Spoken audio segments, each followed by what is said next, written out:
The emergency room at City General never truly slept. Monitors beeped, gurneys rolled, voices overlapped like waves that never quite broke. And through all of it, Nurse Alina moved, calm, focused, certain, the way water moves around stones without ever stopping.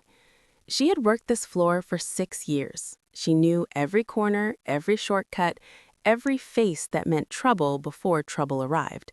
She knew which doctors needed reminding and which patients needed a handheld in the dark. She was the kind of person a place runs on, quietly, completely, without anyone ever stopping to say so out loud. Tonight, the ER was fuller than usual. A pile-up on the highway had sent 12 people through the doors in 2 hours. Alina had triaged 4 of them herself. She had not eaten since noon. Her feet ached, but her face showed none of it. That was the thing about Alina. She had learned early that spaces like this one did not reward visible exhaustion. So she kept her expression steady and her voice low and her hands always moving toward the next task. She was charting at the nurse's station when the glass doors slid open. A man walked in, and the temperature in the room changed. His name was Richard Bale. Nobody knew that yet, not the triage nurse who clocked his entrance, not the orderly who stepped aside to let him pass, not Alina, still bent over her chart. But they all felt him.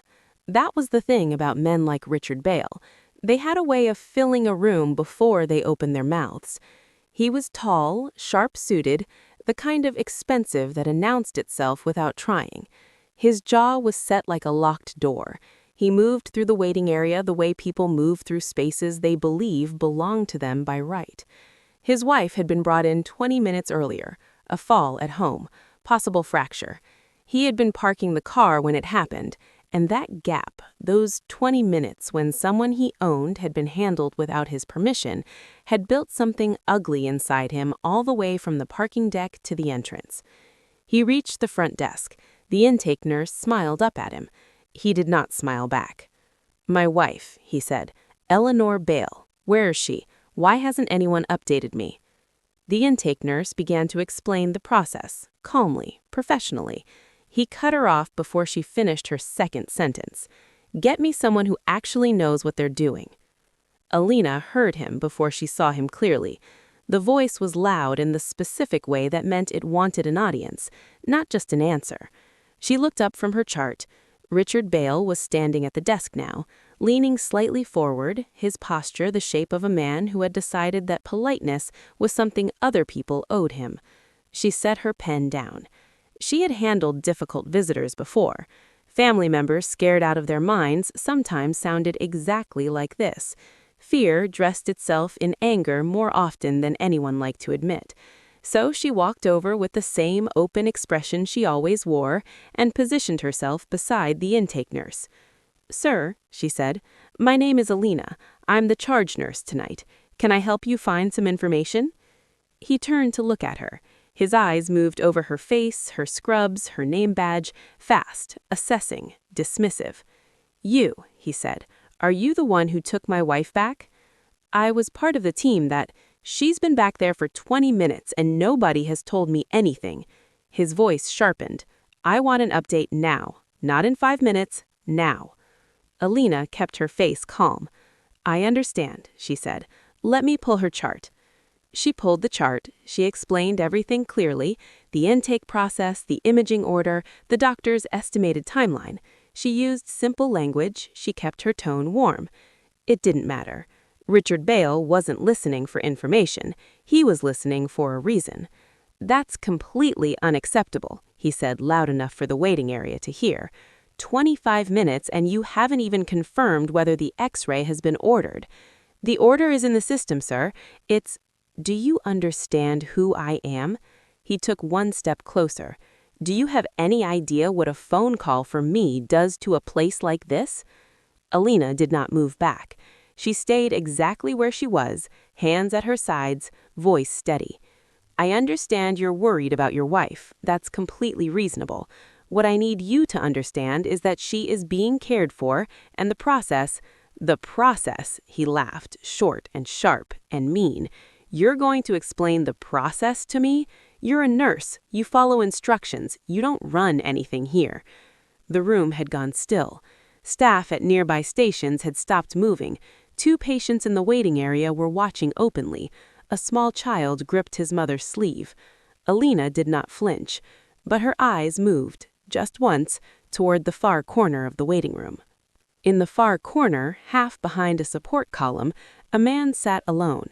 He was not the kind of man who looked remarkable at first glance. Dark clothes, still hands, a face that gave away nothing.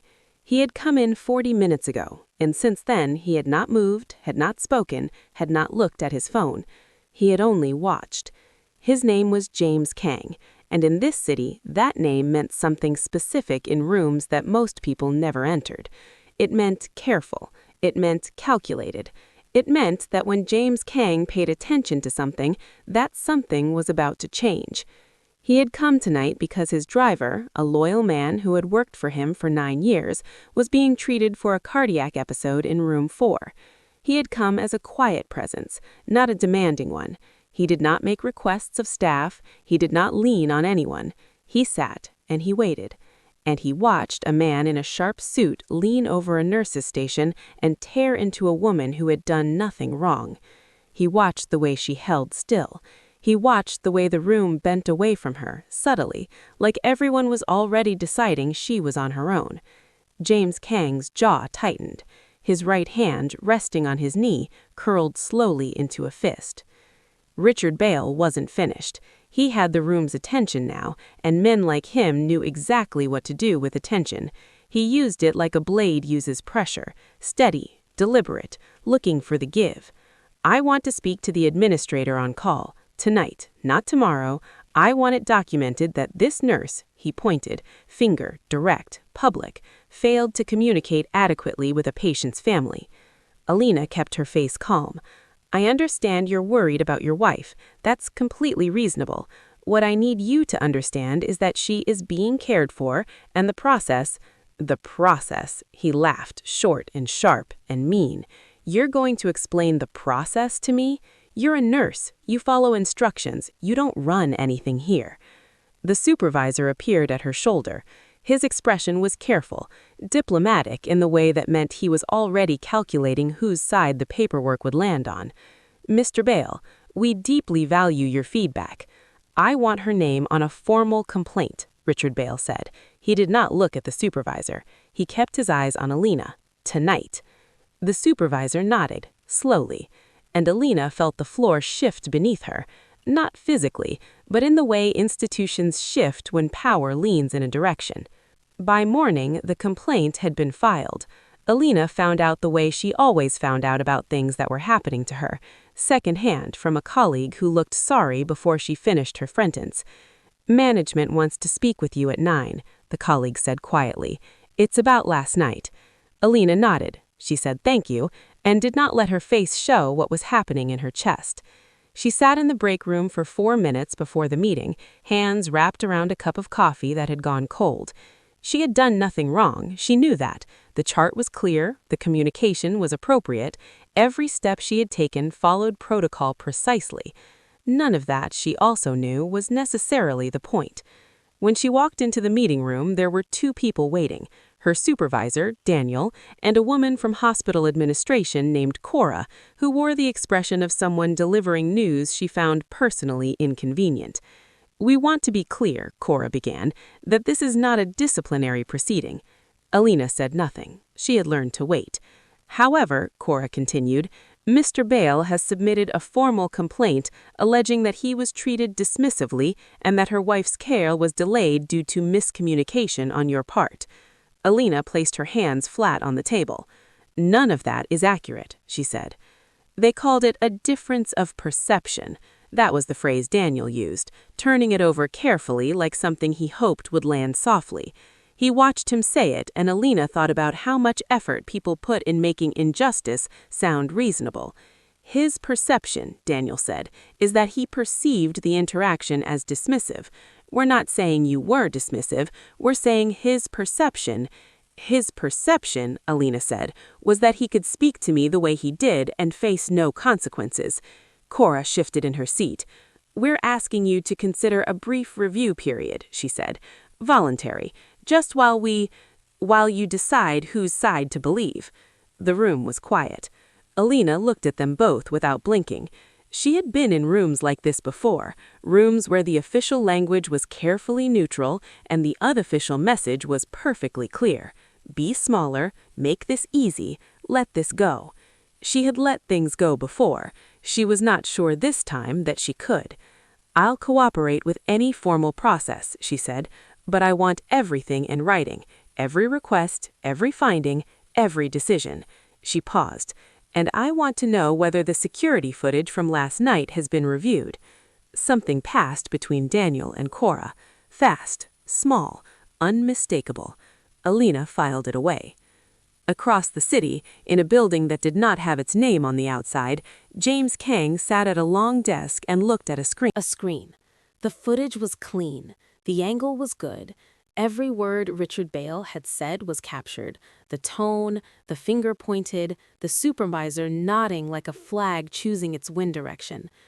James had not slept. Not because he couldn't, but because certain things once seen made sleep feel like a decision he hadn't earned yet. He had spent 23 years building the kind of influence that moved quietly, not loudly, not visibly, the kind that worked through channels that official systems couldn't name or trace. He had used that influence for many things over the years, some of which he could justify cleanly, some of which required more complicated arithmetic. But last night had been simple. A woman did her job, a man decided that wasn't good enough, and an institution immediately began the process of confirming that he was right. James picked up his phone. "The footage from City General ER," he said. "Last night, 10:40 to 11:20 p.m. I want a clean copy secured off-site. Tonight." A pause on the other end. "Yes," he said. "All of it." He set the phone down. Then he opened a separate file and typed a single name, Alina. The whispers started on the second day. Alina felt them before she heard them, in the way conversations paused when she entered a room, in the careful politeness of colleagues who had previously been easy with her. Somebody had talked. Somebody always talked, and the story that was traveling through the hospital was not the one that had actually happened. The version she kept overhearing in fragments said she had been rude, said she had escalated a situation that didn't need to escalate, said, in the particular language that institutions use to turn victims into problems, that she should have managed it better. She worked her shift. She did not argue. She documented everything. On her lunch break, she sat by the window in the break room and stared at her phone. She had called her sister the night before and listened to her say, "You need a lawyer, Alina. You need someone in your corner." She had said yes, I know, and had not called anyone yet because she did not know who to call. Then, at 1:17 p.m., her phone rang. Unknown number. She almost didn't answer. She had been getting strange calls since the story started moving, and none of them had been helpful. But something made her press the green button. "Alina," said a calm, even voice. "My name is James. I was in the ER the night it happened." She didn't speak immediately. The voice on the other end waited, patient, unbothered by silence in a way that told her this was not a man who was uncomfortable with it. "I watched the entire interaction," James said, "from the moment he walked in." Alina stood up and moved to the far end of the break room, away from the door. "Who are you?" Someone who made sure the footage didn't disappear. Her hand tightened on the phone. She had asked about the footage in the meeting. She had seen the look that passed between Daniel and Cora. She had gone back afterward and been told carefully and without eye contact that the system had experienced a storage issue and the relevant window was unavailable. "You have it?" she said. "Secured. Off-site. 3 separate backups." A pause. "They can't touch it." "Why are you doing this?" The question came out more plainly than she intended. Not suspicious exactly, just real. Because what happened was wrong, and the people trying to bury it made a mistake. She leaned against the wall. Outside the window, the city moved in its ordinary afternoon way, completely unbothered. "What do you want from me?" she asked. The pause that followed was thoughtful, honest. "Nothing," he said. "Not from you." She typed his name into a search engine that evening, sitting at her kitchen table with the kind of focused stillness she usually reserved for patient charts. James Kang. The results were not what she expected. There were no news articles, no press releases, no company profile or LinkedIn page, just fragments, a mention in a shipping industry brief, a single line in a court document she couldn't access fully, a name attached to a foundation that funded legal aid clinics in 3 cities. She dug deeper, and then she found something. Not his name directly, but references to him in community circles, in the careful language of people who knew better than to say too much. The kind of man the language suggested, who worked behind things rather than in front of. The kind of power that didn't need a title. She sat back in her chair. She thought about the way he had said, "They can't touch it," not like a promise someone makes when they want to be believed, but like a simple fact being reported. She thought about the cleared footage, the storage issue, the nodding supervisor. She thought about her sister saying, "You need someone in your corner." She picked up her phone and typed, "I'm not signing anything." She sent it to the unknown number. The reply came back in under a minute. "Good, don't. There's a lawyer. Her name is Paula Choi. Tell her I sent you." Paula Choi's office was on the 14th floor of a building that earned its address. She was a small woman in her late 40s who wore glasses like punctuation and listened like surgeons operated, completely, without wasted movement. When Alina finished telling her everything, Paula did not react dramatically. She simply removed her glasses, cleaned them, replaced them, and said, "Tell me about the footage." Alina told her. Paula's expression sharpened. "And you believe it's genuine, that he actually has it secured?" "Yes." "Why?" Alina thought about it carefully. "Because he didn't offer it to reassure me. He stated it the way you state a fact." Paula nodded once. "I know of James Kang." She paused. "In 11 years of practice, I have never seen him do something like this without reason. He says he wants nothing from you. That's what he said. Men with that kind of influence always want something." She looked at Alina directly. "The question is whether what he wants is something you can live with." She leaned forward.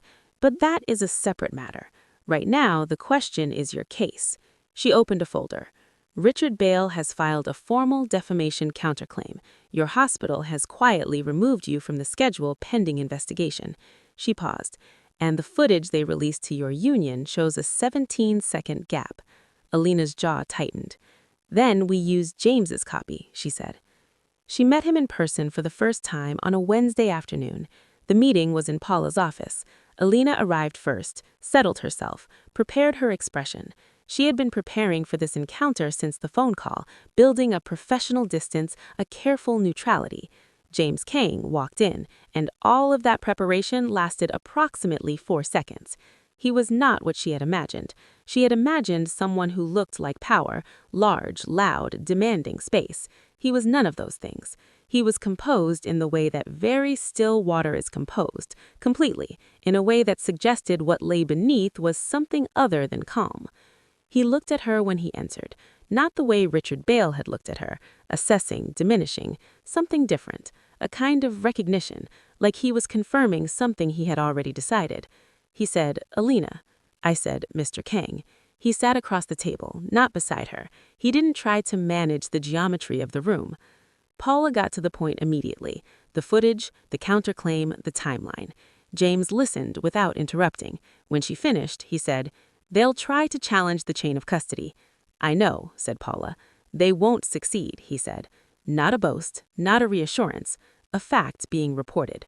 Alina watched him say it and felt something shift in her chest, not toward him exactly, but toward the possibility that this might actually end the right way. The footage dropped on a Friday morning. Paula had filed it with the labor board overnight. By 9 a.m., it was officially part of the record. By 11 a.m., someone had leaked it. Alina was at home when her phone began lighting up. Her sister called. Her colleague from the night shift called. A number she didn't recognize called 4 times before she answered it. A journalist from a national outlet asking if she would comment. She said no comment, calmly, and called Paula. "It's moving faster than we expected," Paula said. "The hospital's PR team is already issuing statements. Richard Bale's lawyers sent a counterclaim to 3 platforms in the last hour. A pause. It didn't work. By noon, the footage was everywhere. 47 seconds of clear, unedited reality. Richard Bale's voice, his pointing finger, the frozen room. Alina, still and composed and completely professional, absorbing something she should never have been asked to absorb.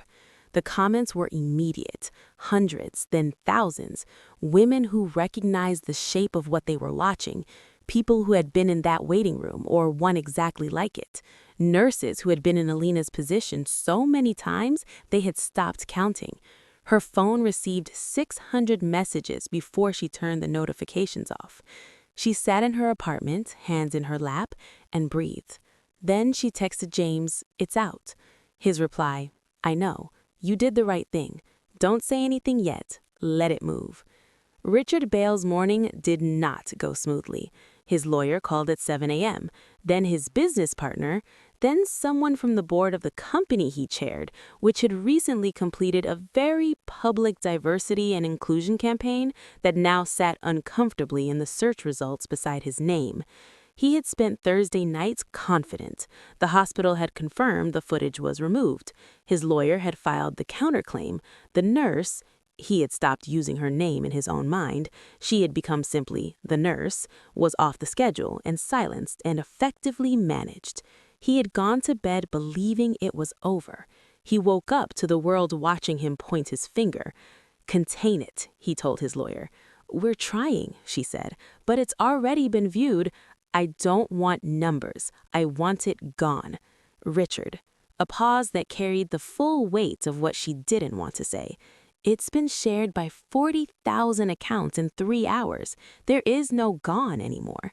He stood in his kitchen in a suit he had put on for a board meeting that was no longer happening and looked out at the city that no longer looked the way it used to. He had been certain of his position. He had been certain of a great many things. He was starting to recalculate. 3 witnesses came forward on Saturday. None of them knew each other. None of them had been prompted. They had simply watched the footage and recognized what they were seeing, not just Alina's story, but versions of their own.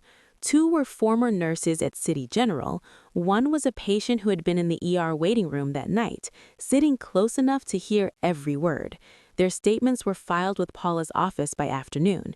By Sunday evening, a 4th witness had emerged, a resident who had worked under Richard Bale's oversight at a different facility. The incident he described had happened 3 years ago. It had been reported and quietly buried. The hospital's administration was no longer in control of the narrative. In a conference room that Sunday night, Daniel and Cora sat across from the hospital's legal team and heard words that had not been used in the earlier meetings. Words like liability, words like pattern of conduct, words like what were you aware of and when. Daniel thought about the look he and Cora exchanged when Alina asked about the footage. He thought about the fact that it was now in the public record that the footage had been tampered with. He loosened his tie. Cora stared at the table. The legal team talked about settlements. The formal hearing was held on a Tuesday. Alina wore a navy blazer she had bought specifically because she wanted to feel like armor when she put it on. She sat beside Paula at the long table and placed her hands flat in front of her and kept her face steady and open, the face she had learned in 6 years of emergency nursing, the face that said, "I am here, and I am not afraid, and I am not going anywhere." Richard Bale sat across the room with his legal team, and for the first time, he looked exactly his actual size. The footage played on the screen at the front of the room. 47 seconds. Complete. Undeniable. His lawyer challenged the chain of custody. Paula dismantled the challenge in 4 sentences. His lawyer suggested the nurse had provoked the interaction. The patient witness described clearly and quietly what he had heard from 6 feet away. His lawyer used the word perception 3 times. Paula introduced the testimony of the resident from 3 years ago. By the end of the 2nd hour, the interim hearing officer's face had settled into the particular expression of someone who has stopped pretending to weigh both sides. The interim ruling came at 4:15 p.m. Alina reinstated, Richard Bale's hospital privileges suspended pending full investigation, the hospital cited for evidence tampering. Paula squeezed her arm once, firmly. Alina nodded, kept her hands flat, breathed. She found him outside, not looking for her, or at least not visibly. He was standing near the building's side exits, away from the journalists who had gathered at the front steps, his phone in his hand, his expression the same composed surface it always was. He looked up when she approached. "You watched the stream," she said. It was not a question. "Yes." "I told you not to come inside." "I didn't come inside." The smallest thing moved through his expression, not quite a smile, something more restrained than that. "I was outside." She looked at him for a moment. The afternoon light was flat and bright, and in it he looked like exactly what he was, a man who operated at the edges of things, careful, deliberate, choosing his distances precisely. "You found the witnesses," she said. "My team made some inquiries." "The resident from 3 years ago?" "He wanted to be found," James said simply. "He just needed to know someone would listen." Alina folded her arms, not defensively. She was cold. "Why?" she said, the fourth time she had asked him this question. He was quiet for a moment. "I told you," he said. "I don't ignore things like this."